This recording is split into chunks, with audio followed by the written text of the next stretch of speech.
দোহাই ধর্ম অবতার করবেন আমাদের কবির সূক্ষ্ম সুবিচার আরম্ভ হবেন না প্রয়োজন। যেভাবে যে প্রশ্নদান করে দিয়েছে তার সমাধান এক এক করে দিয়েছে তার সমাধান একটাও বাকি রাখে না। বাকি আছে না? হ্যাঁ, শব্দ বলতেছে যাক শব্দ বাবজায় যদি আসলে আপনারা শুনেছেন নারী মধুর মধুর কথা বেরি করেছেন বর্ণ। আমিও মতুয় দর্শন সম্পর্কে আগে জানতাম না, আগে ভাবতাম মতুয়া বৈষ্ণব আলাদা দুইজন। কিন্তু কি বলবো আপনাদেরকে ঘরে বসে শুনে নারী নয়, অনেকে বোঝে না এই বিষয়গুলো, বোঝে না। আমি তো বিনয় শাসন আমি আগে বুঝতাম না, তাই এই আলোচনা শোনার পরে আমার অন্তরে ভালো লেগেছে। মিথ্যা নাই কথা শোন। আর যারা এখনো বোঝে না আমি দিয়ে যাই তার সুন্দর নিশানা, তাদের জ্ঞানজাম বাঁধানোর মোটে দরকার না। কারণ কিছু কিছু মানুষ আছে যদি না বোঝে সে উল্টো বুঝে বসে। এই আপনাদের মাদারী পুরীর থেকে 80 বছরের এক বুড়ি ছিল, ওই বুড়ি টুঙ্গিপাড়া এক্সপ্রেসে একটা টিকিট কেটে দিল, উনি যাবে ঢাকা।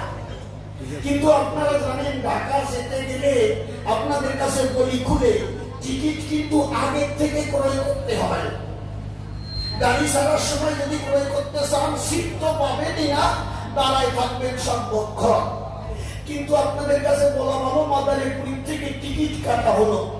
টিকিট কাটার পরে পুলিশ যখন গাড়িতে ওঠে, ওঠার পরে দেখতে পায় এর শেষ পর্যন্ত একটা সিটও খালি নাই। তারপর লাঠি ভর দিয়ে ধীরে ধীরে যখন ওদিকে যায়, এদিকে গুঁতো খায় ওদিকে গুঁতো খাতে খাতে বাসের শেষ প্রান্ত পর্যন্ত যায়। কি বলবো আপনাদিকে ভাবে বসে শোনেন নারী নড়ে, ওই বুড়ি তখন দেখতে পাই একটা সিটও নাই। তখন মনে মনে চিন্তা করে 100 টাকা দিলাম আমি এই বাস কন্ট্রাক্টরে, কিন্তু আমার সিট নাই একটাও। এ কেমন মনে করে বিবেচনা আবার খুঁজে দেখি সিট পাই কিনা। ওই খুঁজতে খুঁজতে কি বলবো আপনাদিকে দ্বারে আবার যখন সামনে এসে দাঁড়ায়, দেখতে পায় কপাল ভালো একটা সিট খালি, একদম কেউ ওতে বসে নাই, একদম সামনে। ড্রাইভার যেজন ছিল পান খাবার জন্য মিশিয়ে গেল, ওই সিট খালি পেয়ে আমি মাল ওই জায়গা থেকে বলছি।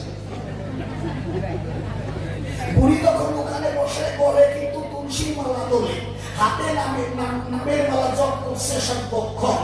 বুড়ি এদিক ওদিক তাকায় আর মনে মনে চিন্তা করছে সেই সময় সবার সিট ভালো, আর আমি 100 টাকা দিছি বলে এইরকম খারাপ শিখতেছে, মানে সামনে স্টারিং বেড়ে বেড়ে এইগুলো দিয়ে ভরে রাখছে। বুড়ি ভাবছে 100 টাকা সিট পাইছি, তখন যা হয়েছে হোক।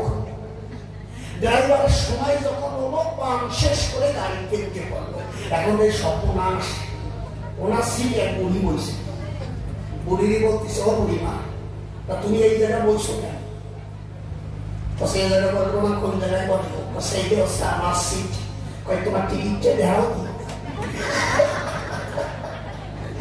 তোমার টিকিটটা দেখাও। ড্রাইভারের কি টিকিট আছে? আমার টিকিট নাই। বুড়ি করে সোয়ারা দিয়ে উপরে গেলাম, টিকিট নাই আমার দ্বারা সে ভাসনামি কর। আমার বয়স হয়ে গেছে বলে ভাসনামি করতেছে। এখন ড্রাইভার যারা হয় আপনারা মনে রাখবেন, অধৈর্য ড্রাইভার, খুব রাগী ড্রাইভার, এটা বেশি অ্যাক্সিডেন্ট করে। তাদের মন থাকতে হয় শান্ত, কেউ একটা বেশি কথা বলে, কারণ তার হাতে অনেকগুলো জীবন থাকে। কিন্তু ড্রাইভার শান্ত ছিল, শান্তভাবে বুড়িকে বুঝাতে লাগলো, ও বুড়িমা টিকিট নাই তাতে কি হয়? তুমি তো জানো না আমি এই বাড়ির ড্রাইভার, মানে এই গাড়ির ড্রাইভার। কষ্টে তুমি যে বাড়ি হও আমি এই জায়গাতে উঠতেছি না। কি বলবো আপনাদেরকে তাদের বসে শুনে নারী নড়ে। এখন বুড়িকে আবার বোঝাচ্ছে, বুড়িমা তোমার তো নাই জানা এই গাড়ির চালক আমি, চালকের ড্রাইভার কার, আর আমি ওই সিটে বসে গাড়ি পরিচালনাটা চালাই দিয়ে যাই। এই বুড়ি বুঝতে পারছি। বুড়িকে যখন বোঝানো হলো, বুড়ি বসে বাসা তুই যে ড্রাইভার তুই গাড়ি চালাস আগের থেকে কবি না, তা আজকে যখন বসেই বসি এক কাজ কর, তুই আজকে পিছন থেকে চালাই দে।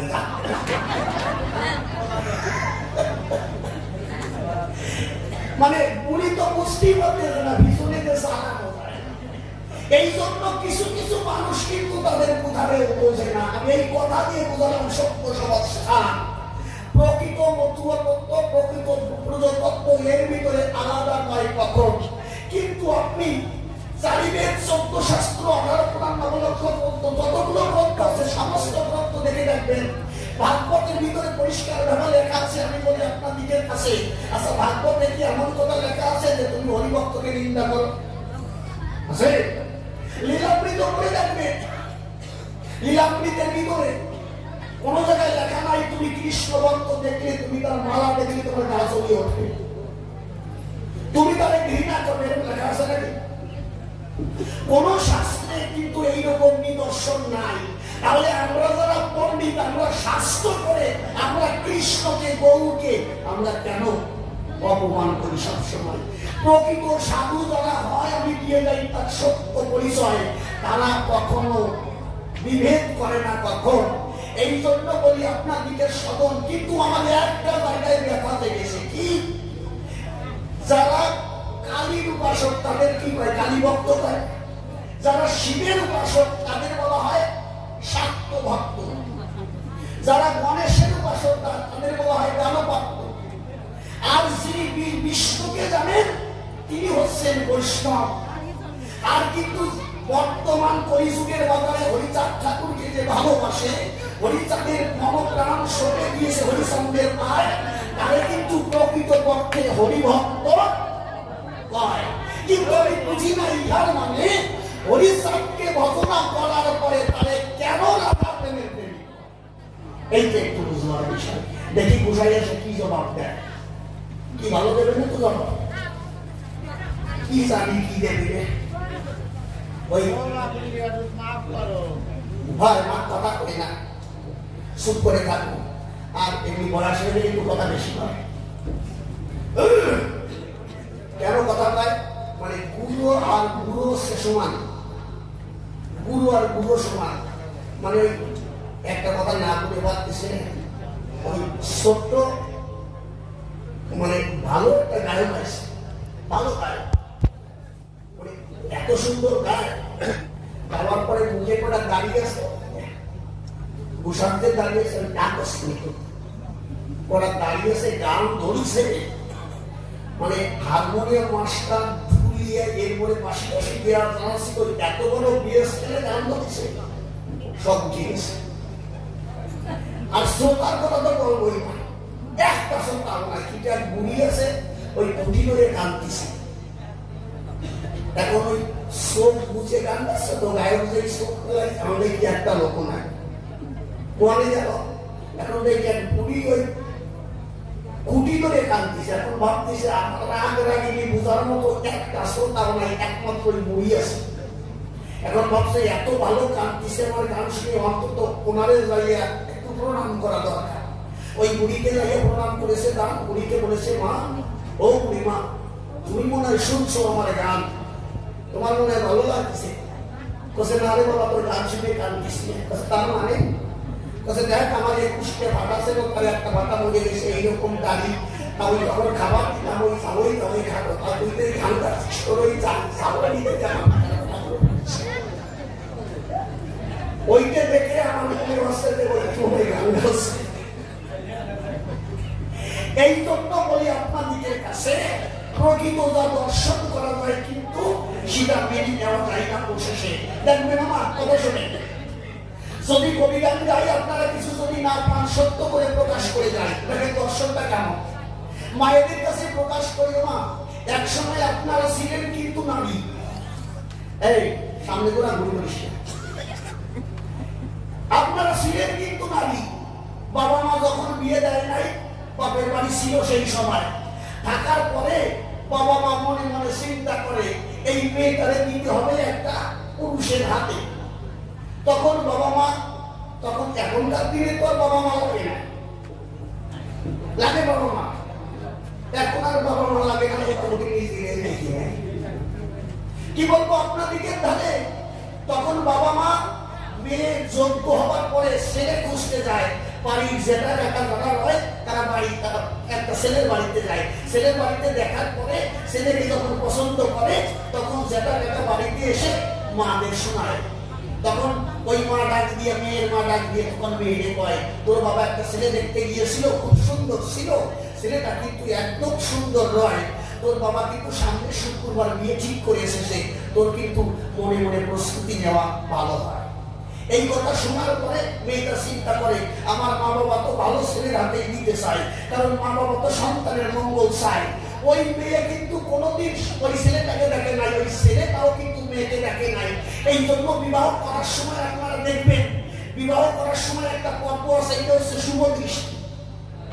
এই শুভ দৃষ্টি কেন হয়? ছেলে মেয়ে আগে পরে কখনো দেখে নাই, এই জন্য বিবাহের অনুষ্ঠানে একটা শুভ দৃষ্টি হয়। ওই প্রথম ছেলে মেয়েটাকে দেখে, মেয়েটা ছেলেকে দেখে, এইটা ছিল নিয়ম। আর এখন শুভ দৃষ্টিতে পরে বাবুরে দেওয়া ঠিক না, তাই না? কিন্তু ওই বাবা মেয়েটাকে একটা পরের ছেলের হাতে তুলে দিল, পরের ছেলের হাতে, যাকে আপনি জীবনে ছেলের না, জীবনে দেখেন নাই। আচ্ছা, বুকে হাত দিয়ে বলেন, এই পরের ছেলের হাতের ভাত যত সহজে খাওয়া যাচ্ছে, নিজের ছেলের হাতের ভাত তত সহজে খাওয়া যাচ্ছে? হ্যাঁ, আপনার নিজের ছেলে, আর তোমার বাবা একটা পরের ছেলের হাতে তুলে দিয়েছিল।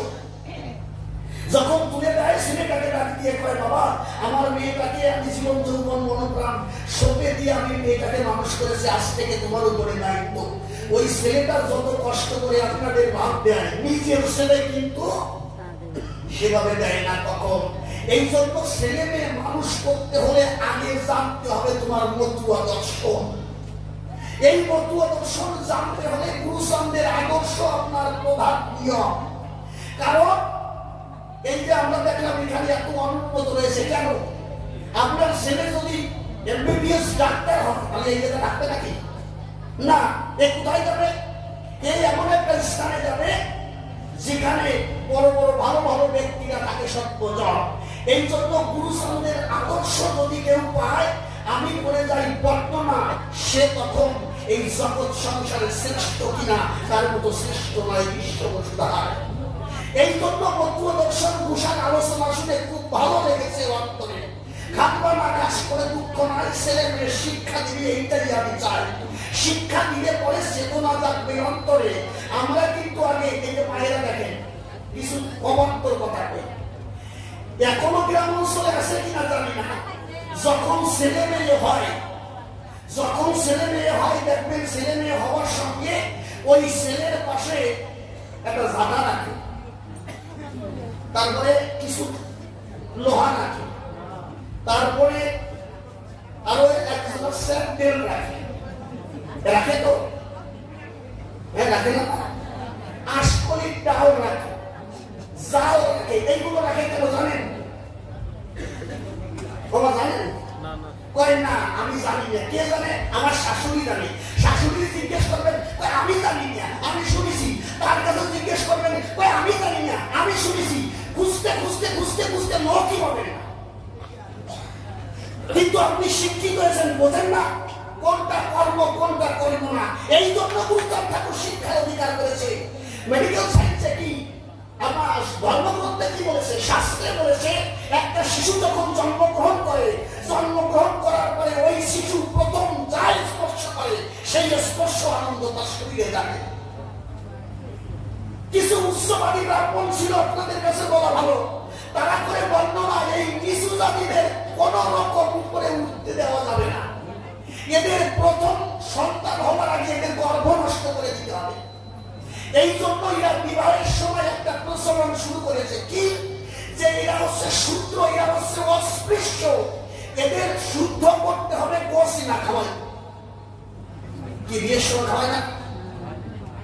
মেডিকেল সায়েন্সে কি বলেছে?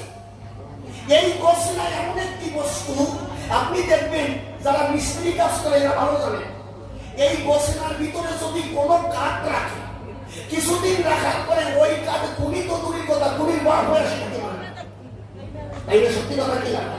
এই জন্য ব্রাহ্মণরা চক্র কুচক্র করে এই সূত্রদের গর্ভদিত নষ্ট করে।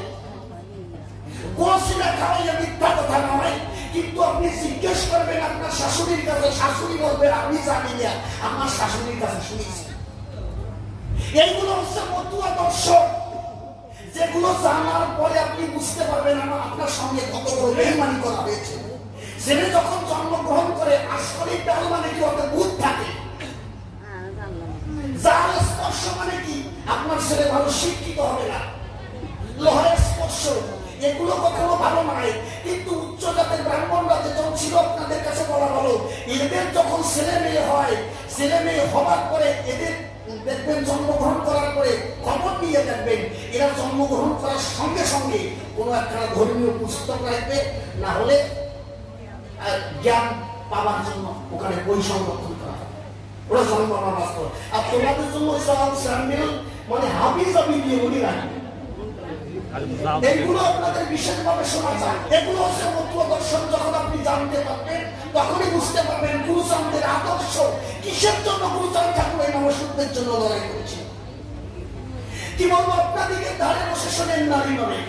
এরপরে কি আর ওরা যখন বিবাহ করে এদের তো গোস লেখা হয়, আর আপনি শুনে দেখবেন ওদের বিবাহ হলে পরে দেখবেন ওদের গীত মধু খাওয়ায় অধরে, গীত মধু খাওয়ায়। আপনার গর্বে যা দেবে মানে যা দেবে একদম পরিষ্কার, মানে ওরা ভাবে যে ওরা গোবর হবে। এই জন্য করি বর্ণনা, এইগুলো মতুয়া আদর্শ আসার পরে গুরুচাঁদ ঠাকুর যখন শিক্ষা দিয়েছে, যেমন আমি কবি গান গাই, আমি কিছুই জানতাম না, আমার বাবা ডাক দিয়ে আমাকে কয়, বাবা তোকে শিক্ষা করবার জন্য যা কিছু করার দরকার আমি করাতে চাই, কিন্তু প্রকৃত আদর্শ নিয়ে এইটা আমার জানা। একদিন কলেজ শেষ করে যখন যাই বাড়ির ভিতরে, আমার জন্ম কিন্তু বাংলাদেশ টুলি পাড়ায়, আমি বঙ্গবন্ধু কলেজে পড়েছি। কি বলবো আপনাদেরকে, একদিন কলেজ শেষ করে বাড়িতে যাই, বাড়িতে যাবার পরে দেখি ওই দক্ষিণ দেশ থেকে ওরা ধান কিনতে আসে, ধান কিনতে আসে, কিন্তু ওদের ওই যে ধান মেপে নেয়, ওদের গোনাটা একটু আলাদা। আপনারা জানেন হয়তো, আপনাদের এই জায়গায় আছে কিনা জানি না, ওই যে চল্লিশা, পঁয়ত্রিশা, 36 বলে না, 35 মানে 35, বুঝতে পারছেন? তা আমার বাবা বসে আছে, দেখি ওই বাবার সামনে ধান মেপে নিয়ে যাচ্ছে, ওই 34, 35 এইভাবে বলতেছে। আমি গিয়ে বললাম, বর্ণনা দাঁড়াও, ধান মাপতে হবে না, একটু সময় দাঁড়ানো চাই। কি বলবো আপনাদেরকে, বাবার কাছে জিজ্ঞেস করে আমি বললাম, বাবা তুমি কি বুঝতে পারছো কত পর্যন্ত বুঝেছে? বলছে ওই সাথে আমি বুঝিনি, বলছে ও সাথে আমি বুঝি না, তুমি বলবা না যে আমি বুঝি না। আমি ব্যাপারীকে বললাম, বর্ণনা শোনো, আমার বাড়ি থেকে ধান নিতে হলে আমার বাবা যেভাবে বোঝে সেইভাবে, যদি হয় নেবে, নাহলে নেওয়ার দরকার নাই। আমার বাবা কি বোঝে, 1, 2, 3 এইভাবে বলতে হবে। তখন করে বর্ণনা আমাদের পুরানো ব্যবসা, আমরা এইভাবে তুমি সংরক্ষণ। আমি বলছি এই সমস্ত কাজ হবে না, আমি গুরুচাঁদের আদর্শ পেয়েছি। এখন গুরুচাঁদ আমাকে লেখাপড়া শিখাইছে, গুরুচাঁদ লেখাপড়া শিখানোর পরে আমি কবি গান গাচ্ছি। আমাদের এই শাস্ত্র করার অধিকার ছিল না, এখনো পড়ে দেখবেন ব্রহ্মবৈবর্ত পুরাণ এখনো আছে, মিথ্যা কথা না। এই শূদ্র জাতি যারা, এদের খাবার কি জানেন? এই শূদ্র জাতি যারা খাবার রান্না করার পরে যেদিন রান্না করবে ওই দিন খেতে পারবে না, তার 3 দিন পরে এই শূদ্র যারা এই রান্না খাবে তারা। এই গোসাই বাড়ি যদি সকালে রান্না করে, সেই খাবার বিকেল হয়ে গেলে অনেকে ঠান্ডা হয়ে গেলে খায় না। কিন্তু শূদ্রের এমন নিয়ম এখনো আছে, শূদ্র যারা রান্না করার পরে 3 দিন পরে খাবে। আর শূদ্রের পোশাক কি? শূদ্রের পোশাক হচ্ছে, যে মানুষটি মারা যাবে ওই মৃত মানুষের গায়ে যে পোশাক থাকবে, শূদ্র যারা ওই পোশাক পরিধান করার অধিকার আছে তারা, অর্থাৎ ভালো পোশাক করতে পারবেন না, মৃত মানুষের পোশাক আপনার করতে হবে। এইরকম ছিল আমাদের, কিন্তু এইগুলো ভেঙে আমি পোশাক আলোচনা শুনে আমি মতুয়া দর্শন খুঁজে পেয়েছি। কি বলবো আপনাদেরকে, ধারে বসে শুনেন নারী নরে। এই জন্য আমাদের কবিগান শোনা বিশেষ প্রয়োজন। আজকে যেভাবে প্রশ্নপত্র করেছিলাম সবাই আমি সুন্দরভাবে জবাব পেয়েছি এখন, কিন্তু এই কলিযুগ দ্বন্দ্ব হলো কি করে আমি এইটা বুঝলাম না, এটা জবাব দিতে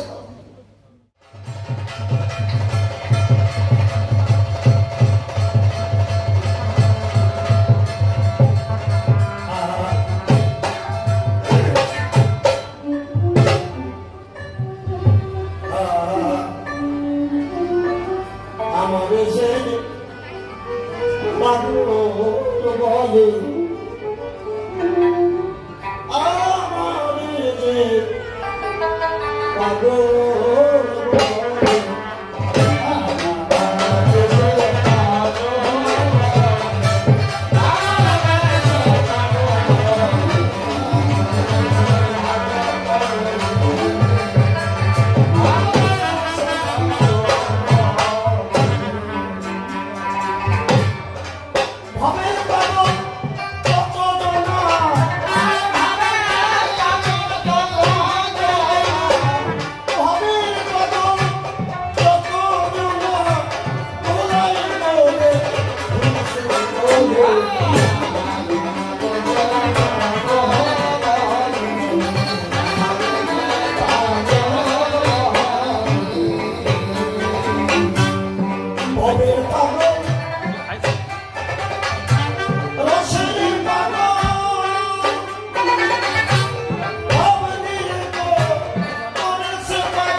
বাবুর কথায় কিছুটা পরিবর্তন হয়ে গেল।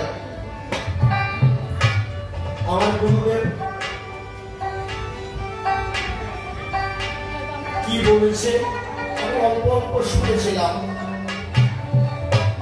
কিন্তু আমি যদি শিষ্য হয়ে বলি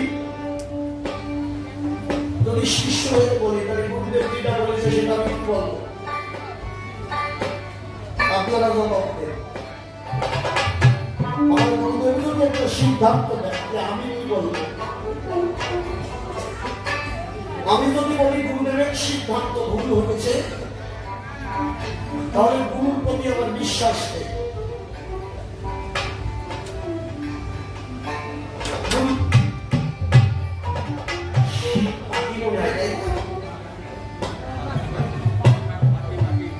হ্যাঁ, একটু লক্ষ্য করে শুনবেন বাবা।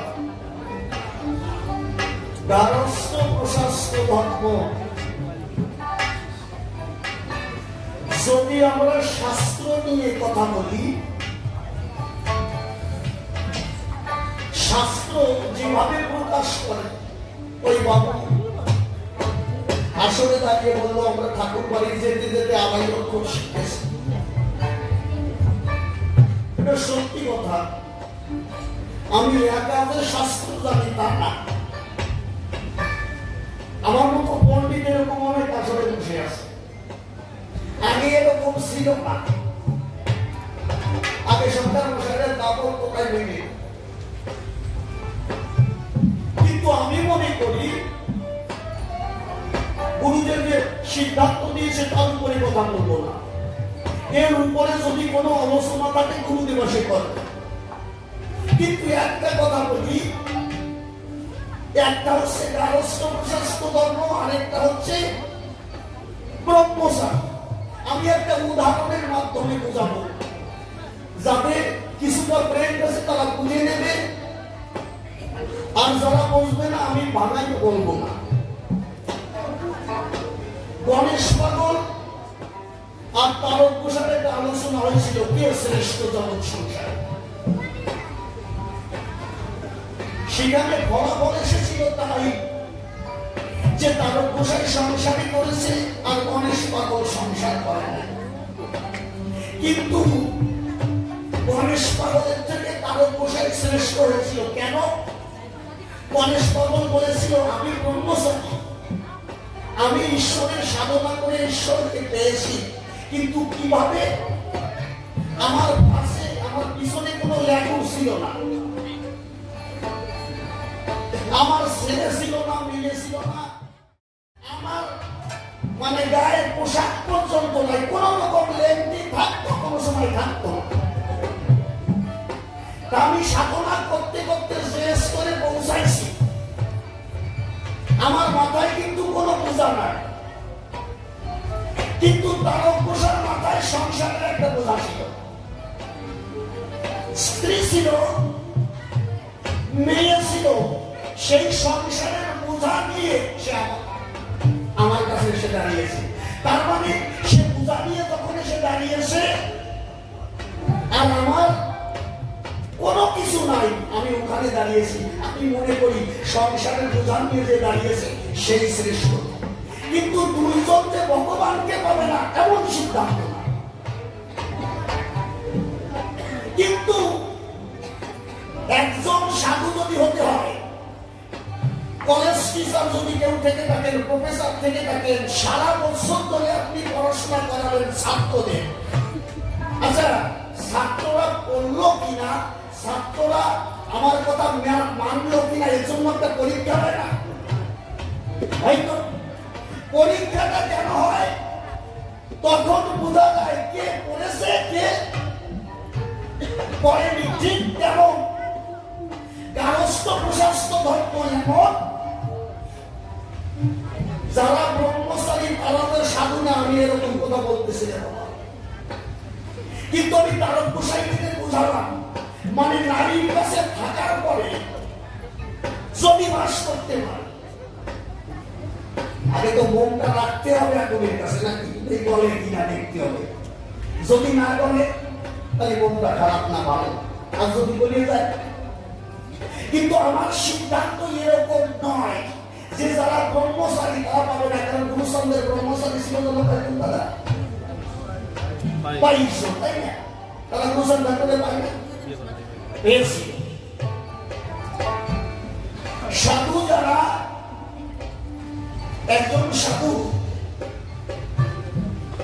মানে শিষ্যদের নিয়ে চলছে, এখন বলছে গুরুদেব যা করে আমরাও তাই করবো। আমার কথাগুলো ভালো করে লক্ষ্য করবেন, আমি বুঝতে পারবেন না। যদি বলেন গণপতি সরকার বাচ্চা ছেলে, ও আমাদের কি বোঝাবে? আমি এইগুলো আমার কথা না, আমি বই পুস্তক পড়েছি, মুনি ঋষিদের কথা, এটা আমার কথা। দেখো, গুরুদেব যাচ্ছে, শিষ্য পিছনে পিছনে যাচ্ছে। সুন্দরী একটা মেয়ে দেখার পরে গুরুদেবকে প্রণাম করেছে ওই মেয়েটা, ওই মেয়েটাকে ধরে মাথায় আশীর্বাদ করে কপালে একটা চুম্বন করেছে। এখন পিছনে যে লেবুর কটা আছে, ওরা তাই গুরুদেব মানে চুম্বন করেছে, মানে চুমু করেছে, মানে আমরাও করবো। এখন ওরা তাইয়া ওদের সমুদ্র তো আলাদা, ওরা যে যা ভাবতেছে সমুদ্র মানে চুম্বন করতেছে। গুরুদেব দেখার পরে চিন্তা করে যে এদের কাজটা এইভাবে যদি এরা করে তাহলে একটু সর্বনাশ হয়ে যাবে। কিছু দূর যাওয়ার পরে একটা কামার সারা আছে, মানে লোহাটা হাতে জায়গা করায় একটা বড় লোহার খন্ড আগুনে পুরাইয়ে একদম তত্ত্বকে লাল করেছে। গুরুদেব ওইতে দেখে ওই লাল জায়গায় চুম্বন করেছে। এবার শিষ্যরা চুম্বন করতেছে না, শিষ্যরা বলছে তুই যা, ওই একটু আগে বললি গুরুদেব যা করবে তাই করবো, তাহলে এবার করবি না চুম্বন? কি বলছি বিষয়টা বুঝতে পারছেন? গুরুদেব জটাধর গোসাই সংসার করে না এই জন্য আমি করবো না, এরকম সিদ্ধান্ত না। মতুয় ধর্ম হচ্ছে গারস্থ প্রশাস্ত ধর্ম, কিন্তু গারস্থ প্রশাস্ত ধর্ম না করলে যে ভগবানকে পাবে না এমন সিদ্ধান্ত আমি কোনো করতে পারবে। আমার কথা বোঝা যাচ্ছে? কিন্তু গুরুদেব যদি বলে থাকে গারস্থ প্রশাস্ত ধর্ম করতে হবে, আপনি তার শিষ্য, তাই আপনি বলবো যে হ্যাঁ গুরুদেব ঠিক বলছে, ওটা ঠিক আছে। এবার গুরুদেব আসার পরে পূর্ণ সিদ্ধান্ত নেবেন গুরুদেবের কাছ থেকে, দেখি গুরুদেব কি সিদ্ধান্ত দেয়। কিন্তু আমি যেটা বলেছি ব্রহ্মচারী বলে আমি বলেছি কি দশরী গোসাই কলম ধরে লিখেছে কি হরিচাঁদকে পেতে হবে প্রেম নগরে হয় তার বসতি, প্রেমিক বড় ভালোবাসে যার প্রেমে যার আত্মী, সে প্রেমিক পেলে করে করে আর প্রেম শূন্য দেখবে। যার প্রেম আছে তার হরি আছে, যার প্রেম নাই তার হরি নাই। যার প্রেম নাই গারস্থ প্রশাস্ত ধর্ম করার জন্য যদি 100 বউ রাখে তারপরেও সে হরিচাঁদকে পাবে না, আর যদি বিয়ে না করে যদি প্রেম না থাকে তারপরেও পাবে না। মূলত হচ্ছে প্রেমের দ্বারা ভগবান। কিন্তু হরিচাঁদ ঠাকুর গারস্থ প্রশাস্ত ধর্ম দিল কেন? আমরা যদি জটাধর গোসাইয়ের মতো আমরা কেউ বিয়ে না করি, সৃষ্টি থাকবে? সৃষ্টি থাকবে না। সৃষ্টিকে রক্ষা করবার জন্য কিন্তু হরিচাঁদ ঠাকুর বলে গেল যে সৃষ্টি রক্ষা করার জন্য মায়ের কাছে যাও। মায়ের কাছে যাওয়ার পরে যে সন্তান আসবে সংসারে, ওই সন্তান আসলে পরে যদি প্রকৃত সন্তান মানুষ হতে পারে তাহলে ওই সন্তান একসময় হরিগুরু চন্দ্রের আদর্শ নিয়ে চলতে পারে। এই জন্য আমি কোন সিদ্ধান্ত দিব না, আমার কথার মাধ্যমে যারা বুদ্ধিমান বুঝে দেবেন আমার এর ভিতর জবাব হয়ে গেছে। এই জন্য তার পোশাক গানে বলেছি পাপের পাগল অবশ্যের পাগল ভাব দিয়ে গো অবশ্যের পাগল পাপের পাগল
এই পাগলের ব্যাখ্যা দিলেন, কিন্তু সাধকদের ভিতরে একটু আলাদা আলাদা ভাব আছে। একটা গানে লিখে তারক গোসাই তোরা কি প্রেম করিবি পাগল হবি ডরবি কি পাগলের রুগী, তোরা গৃহে থাক, তোরা গৃহে থাক আসিস ভালো তোরাই ভালো, কেন তুমি চলে গেল? এই পাগলের হচ্ছে পাগলা ধরন, উল্টো করণ। মানে তুমি যে কাজ করবে, তুমি যদি ভাবো যে এই রাস্তাতে গেলে ভালো হবে, পাগল ওই রাস্তাতে যাবে না, ওর হচ্ছে উল্টো পথ। পাগলের পাগলা ধরন উল্টো করণ, রসের পাগল প্রাণ পুতলি দেখলে পাগলের কর্ম ধর্ম ধর্ম তখন সকল জিনিস হবে। একবার যদি তুই পাগল হয়ে যাস তখন থাকবে না দিক বিদিক, কেবল নিরীক্ষণ থাকবে এক মানুষ বলি পাগল। আপনারা গোসাই দিলেন এই জগতে গোপী যারা, বৃন্দাবনের গোপী যারা, পাগল যারা, সেই জায়গাটায় আমরা এমন ভাবে ঘুরিয়ে ফেলি জায়গাটা, কিন্তু সেই জায়গাটা ধরে রাখি না। কারণ গোসাই বললেন যে করলাম রূপ দর্শন, কেড়ে নিও আমার পিতাম বসন, মানি না এখন আর কেমাদিক শাসন। ল্যাংটার কি ভয় আছে? আছে নাকি ল্যাংটার ভয় আছে? এই জন্য বলি যে হা পাগল রসের বাদল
এই পর্যন্ত আমার দ্বিতীয় শব্দ হলো প্রেমানন্দ।